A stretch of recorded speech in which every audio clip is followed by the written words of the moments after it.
उत्तर प्रदेश के एक छोटे से गांव सुंदरपुर में काजल नाम की एक प्यारी बच्ची रहती थी। उसके पिता मोहन गांव में मजदूरी करते थे और माँ शांति लोगों के घरों में काम करती थी।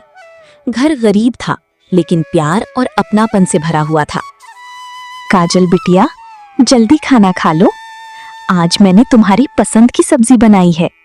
फिर मैं तुम्हें एक नई कहानी सुनाऊंगी। सच माँ, नई कहानी? पिछली वाली कहानी मुझे बहुत अच्छी लगी थी। आज वाली कहानी में कौन होगा? आज की कहानी में एक बहादुर राजकुमारी होगी।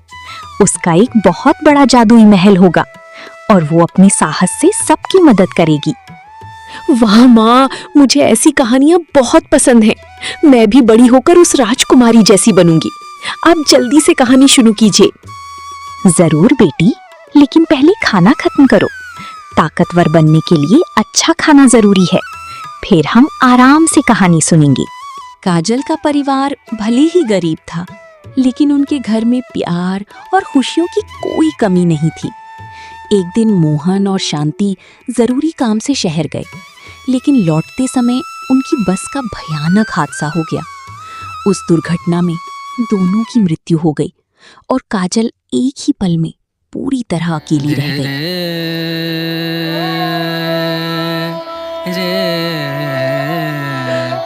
माँ, पिताजी, आप दोनों मुझे छोड़कर क्यों चले गए? अब मैं किसके साथ रहूंगी? मेरे पास अब कोई नहीं बचा। बेटी, हिम्मत मत हारो। पूरा गांव तुम्हारे साथ खड़ा है। तुम कभी खुद को अकेला मत समझना।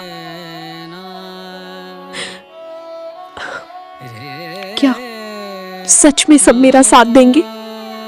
मैं किसी पर बोझ नहीं बनना चाहती। माँ पिताजी की बहुत याद आती है। तुम बोझ नहीं, गांव की बेटी हो। तुम्हारे माता पिता बहुत अच्छे इंसान थे। हम सब मिलकर तुम्हारी मदद करेंगे। अब काजल पूरी तरह अकेली हो चुकी थी। उसकी आंखों में डर था और दिल में भविष्य की चिंता। गांव वाले उसकी मदद करना चाहते थे लेकिन स्थायी सहारा कोई नहीं था। कुछ दिनों बाद मोहन का चचेरा भाई हरिराम अपनी पत्नी विमला के साथ गांव पहुंचा। उन्होंने गांव वालों के सामने काजल की जिम्मेदारी उठाने की बात कही। सबको लगा कि अब काजल को नया परिवार मिल गया है। अरे बिटिया, चिंता मत कर। आज से हम ही तुम्हारा परिवार हैं। तुम्हें किसी बात की कमी नहीं होने देंगे। काका, मैं बहुत अकेली हो गई थी। मुझे समझ नहीं आ रहा था कि मैं क्या करूं। आपने मेरा सहारा बनकर मेरा डर कम कर दिया। तुम बिल्कुल निश्चिंत रहो बेटी। हम तुम्हें अपनी बेटी की तरह रखेंगे। अब तुम्हारे दुख के दिन खत्म हो गए। सच काका? क्या मैं अब आपके साथ रहूंगी? मैं आपकी बात हमेशा मानूंगी। गांव वालों को लगा कि हरिराम बहुत अच्छा इंसान है, लेकिन सच्चाई कुछ और ही थी। मोहन ने अपनी बेटी के नाम बैंक में थोड़ी बचत जमा कर रखी थी। हरिराम की नजर उसी जमा पूंजी पर थी। वो काजल को अपने साथ ले तो गया लेकिन उसके मन में लालच छिपा हुआ था। शुरुआत में उसने काजल के सामने खूब अपनापन और प्यार दिखाया।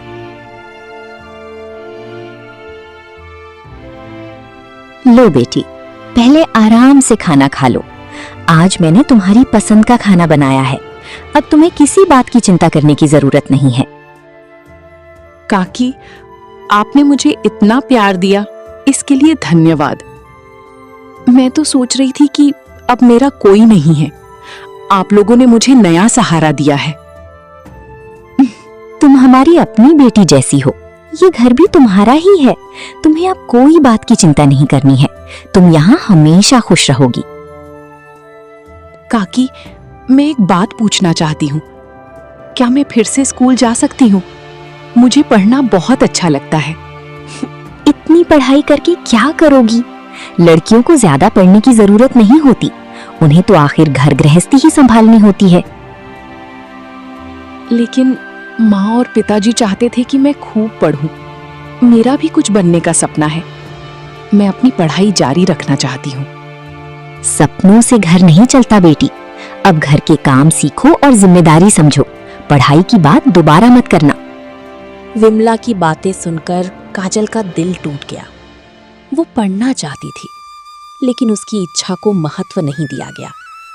धीरे धीरे उससे घर के छोटे बड़े काम करवाए जाने लगे। इधर हरिराम और विमला के मन में लालच बढ़ता जा रहा था। उन्हें सिर्फ मोहन द्वारा छोड़े गए पैसों की चिंता थी। एक रात दोनों इसी बारे में बात करने लगे। सुनिए, जल्दी कुछ कीजिए।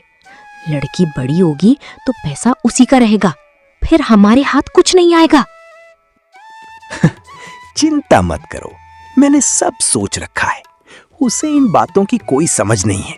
सही समय आने पर सारे कागज तैयार करवा दूंगा। बस इतना ध्यान रहे कि किसी को शक ना हो। गांव वाले पहले से उस पर नजर रखे हुए हैं। काम बहुत सावधानी से करना होगा। तुम बेफिक्र रहो, काजल हम पर पूरा भरोसा करती है। वो आसानी से हमारी बात मान लेगी।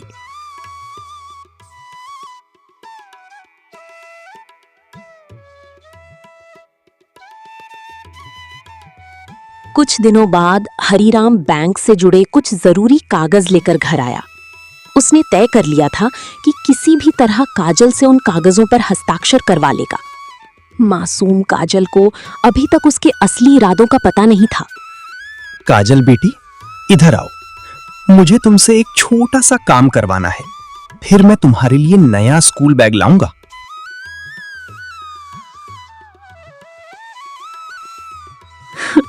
सच काका, मुझे नया बैग बहुत पसंद आएगा। मुझे क्या करना होगा? बस इस कागज पर अपना साइन कर दो। ये बैंक की एक साधारण प्रक्रिया है। इसके बाद तुम्हें कोई परेशानी नहीं होगी। लेकिन काका, इसमें लिखा क्या है? मुझे तो कुछ समझ नहीं आ रहा। क्या ये मेरे लिए जरूरी है? अरे बेटी, ये तुम्हारे भले के लिए ही है। बैंक वालों ने ये काम पूरा करने को कहा है। तुम बस यहाँ साइन कर दो। अगर ये जरूरी है तो मैं कर देती हूँ। आप मेरे बड़े हैं, आप गलत नहीं करेंगे। मुझे आप पर भरोसा है। हरिराम की चाल सफल होती दिखाई दे रही थी। उसे लगने लगा कि जल्द ही सारी जमा पूंजी उसके कब्जे में आ जाएगी। लेकिन किस्मत ने काजल के लिए एक नया रास्ता तैयार कर रखा था। एक दिन गांव के स्कूल में नई शिक्षिका आई। उसका नाम संध्या था। वो पढ़ी लिखी, दयालु और बच्चों की मदद करने वाली महिला थी। संध्या गांव के स्कूल में बच्चों को पढ़ाती थी। वो अक्सर काजल को उदास और चुपचाप देखा करती थी। एक दिन उसने उससे बात करने का फैसला किया। बेटा, तुम स्कूल क्यों नहीं आती? मैंने तुम्हें कई बार गांव में अकेले घूमते देखा है। क्या तुम्हें पढ़ाई पसंद नहीं है? नहीं मैडम, मुझे पढ़ाई बहुत पसंद है। मैं फिर से स्कूल जाना चाहती हूँ, लेकिन काकी मुझे जाने नहीं देती। वो तुम्हें स्कूल क्यों नहीं भेजती? पढ़ाई तो हर बच्चे का अधिकार है। क्या उन्होंने कोई कारण बताया है? काकी कहती हैं कि लड़कियों को ज्यादा पढ़ने की जरूरत नहीं होती, उन्हें सिर्फ घर का काम सीखना चाहिए। इसलिए उन्होंने मेरी पढ़ाई बंद करवा दी। ये बिल्कुल गलत बात है बेटा। तुम्हें जरूर पढ़ना चाहिए। मैं तुम्हारी मदद करने की पूरी कोशिश करूंगी। ये सुनकर संध्या को बहुत दुख हुआ। उसने धीरे धीरे काजल से दोस्ती कर ली और उसका विश्वास जीत लिया। उसे महसूस होने लगा कि काजल किसी बड़ी परेशानी में है। कुछ दिनों बाद संध्या को गांव के लोगों से एक चौंकाने वाली बात पता चली।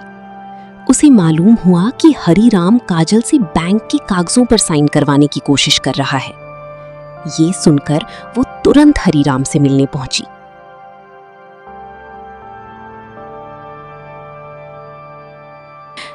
आप काजल के काका हैं ना? मैंने सुना है कि आप उससे बैंक के कागजों पर साइन करवाना चाहते हैं। ये अपराध है हरिराम। आप हमारे परिवार के मामले में दखल मत दीजिए। आपको पूरी बात नहीं पता है। ये हमारा निजी मामला है। जब किसी बच्चे के अधिकारों की बात आती है तो ये सिर्फ परिवार का मामला नहीं रहता। मैं काजल के साथ अन्याय नहीं होने दूंगी। जरूरत पड़ी तो अधिकारियों को भी बताऊंगी। आप हमें धमकी दे रही हैं? हमने काजल को अपने घर में रखा है, आपको हमारा एहसान मानना चाहिए। किसी बच्चे को सहारा देना एहसान नहीं, जिम्मेदारी होती है। उसकी संपत्ति पर नजर रखना गलत है। सच बहुत जल्द सबके सामने आ जाएगा। संध्या की बातें सुनकर हरीराम बुरी तरह घबरा गया। उसे डर था कि उसकी सारी सच्चाई गांव वालों के सामने आ जाएगी। घर पहुंचते ही उसने अपना गुस्सा काजल पर निकालना शुरू कर दिया। तुमने हमारी बातें बाहर क्यों बताई? संध्या मैडम तक ये बात कैसे पहुंची? तुमने हमारे खिलाफ जाने की हिम्मत कैसे की? मैंने किसी की शिकायत नहीं की। मैडम ने मुझसे पूछ लिया था। मैंने सिर्फ सच बताया था। हमने तुम्हें अपने घर में रखा और तुमने यही बदला दिया? अब पूरे गांव में हमारी बदनामी हो रही है। तुम हमारे लिए मुसीबत बन गई हो। मैंने जानबूझकर कुछ नहीं किया। मैं तो बस पढ़ना चाहती थी। मुझे माफ कर दीजिए। हमें तुम्हारी कोई सफाई नहीं सुननी। अभी इसी वक्त इस घर से निकल जाओ। अब हमारा तुमसे कोई संबंध नहीं है। अपना सामान उठाओ और यहाँ से चली जाओ। हम तुम्हें अब अपने घर में नहीं रखेंगे। आज से तुम अपनी जिम्मेदारी खुद हो। रोती हुई काजल घर से बाहर निकल गई। उसके पास जाने के लिए कोई जगह नहीं थी। वो गांव के एक सुनसान रास्ते के किनारे बैठकर चुपचाप रोने लगी। उसी समय संध्या स्कूल से लौट रही थी। उसने दूर से काजल को अकेले बैठी देखा। उसकी आंखों में आंसू और चेहरे पर बेबसी साफ दिखाई दे रही थी। काजल, तुम यहाँ अकेली क्यों बैठी हो? क्या हुआ बेटा? तुम इतनी परेशान क्यों लग रही हो? काका और काकी ने मुझे घर से निकाल दिया। अब मेरे पास रहने की कोई जगह नहीं है। मैं बिल्कुल अकेली हो गई हूँ। तुम अकेली नहीं हो बेटा। जब तक मैं हूं तुम्हें किसी बात का डर नहीं होगा। चलो मेरे साथ घर चलो। क्या सच में मैं आपके साथ रह सकती हूँ? मैं आपके ऊपर बोझ नहीं बनना चाहती। आप मेरे लिए इतना सब क्यों कर रही हैं? क्योंकि इंसानियत यही सिखाती है और मैं तुम्हारे सपनों को टूटने नहीं दूंगी। अब चलो घर चलते हैं। संध्या काजल को अपने घर ले आई। कई दिनों बाद काजल को सुरक्षित होने का एहसास हुआ। धीरे धीरे उसके चेहरे पर मुस्कान लौटने लगी। मैडम, आप मेरी इतनी मदद क्यों करती हैं? आपने मेरे लिए इतना सब कुछ किया। क्या मैं इसका कारण जान सकती हूँ? क्योंकि कई साल पहले मैं भी तुम्हारी तरह अनाथ हो गई थी।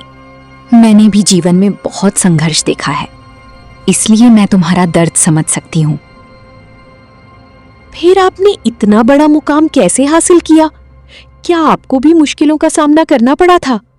मुझे भी आपकी तरह मजबूत बनना है। मैंने कभी हार नहीं मानी, पढ़ाई को अपना सबसे बड़ा हथियार बनाया। तुम भी मेहनत करोगी तो सब हासिल कर सकती हो।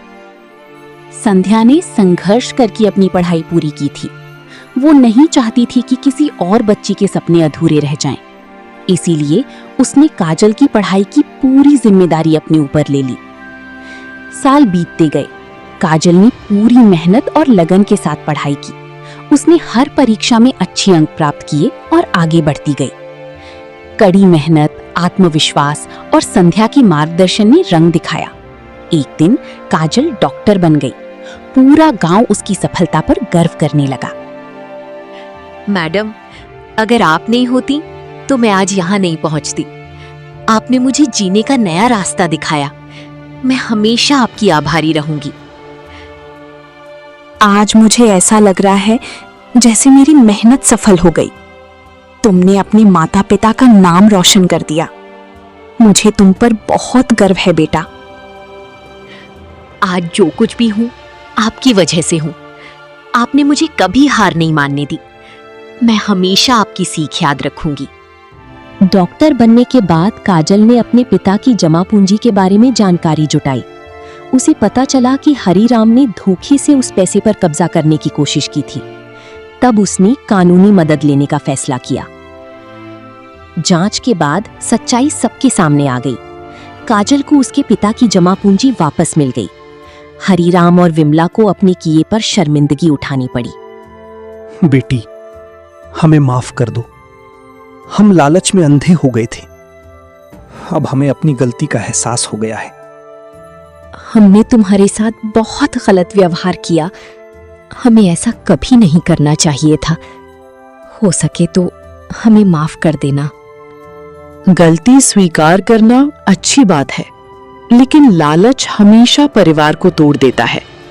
उम्मीद है कि अब आप किसी के साथ अन्याय नहीं करेंगे। काजल की कहानी हमें सिखाती है कि परिस्थितियां चाहे कितनी भी कठिन क्यों ना हो, हिम्मत और शिक्षा इंसान को आगे बढ़ने की ताकत देती हैं। सच्चे लोगों का साथ जीवन बदल सकता है और अच्छे कर्म कभी व्यर्थ नहीं जाते।